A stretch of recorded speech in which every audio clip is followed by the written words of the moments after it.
going to tell you how I became a mortuary cosmetologist.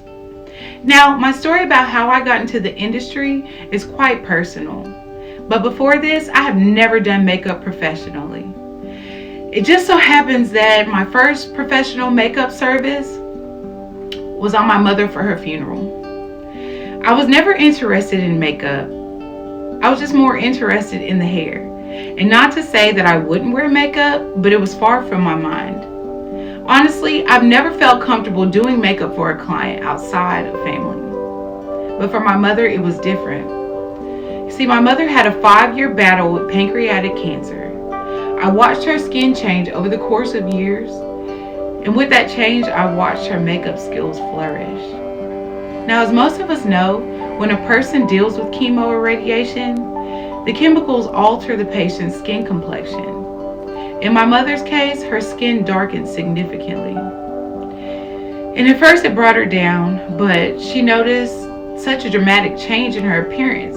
So she started doing research about concealers and makeup that would help cover up her blemishes and discoloration.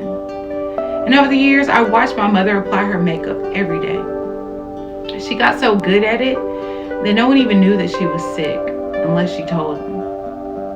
Now, with all the things that my mother endured, I noticed. And the moment she passed, I knew that I was the one that had to do her makeup for her funeral. And not to say that another professional couldn't have presented my mother in a beautiful, peaceful manner, but I felt that watching her journey every day, no one could have done it better than I could have.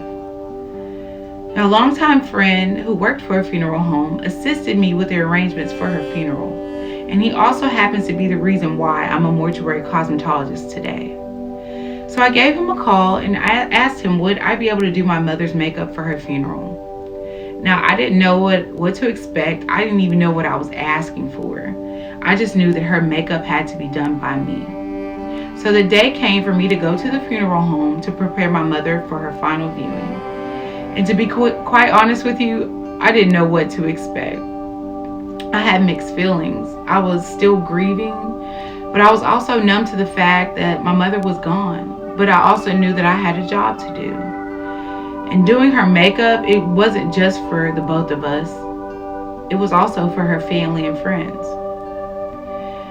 I remember the day like it was yesterday. I don't think I was prepared for seeing her the way that I did, but once I got into the room and I realized that this was the same woman that loved and nurtured us, I just had to accept the fact that she was laying on this table cold and lifeless, and I had to bring her back to life one more time.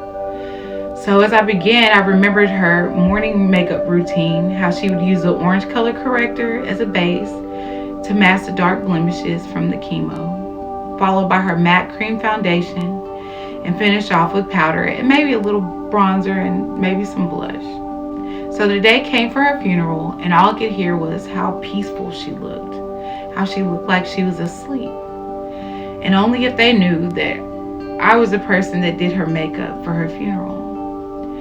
My mother played a significant role in so many people's lives, and the one thing that I wanted was for them to leave her funeral with an everlasting memory of her beauty. I know with past experiences with loved ones' funerals, they literally had no life to them. And not because of the fact that they were dead, but because of the fact that the person who prepared them didn't know how to give them the illusion of life. And I refused for my mother to be one of those people. When my mother was alive, she lit up a room, and that's what I wanted to deliver.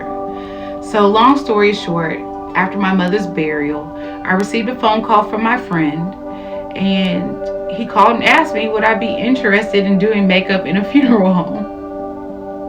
And of course I was taken aback from this because I never thought in a million years that I would receive this offer, nor would I be working in a funeral home so closely with the deceased.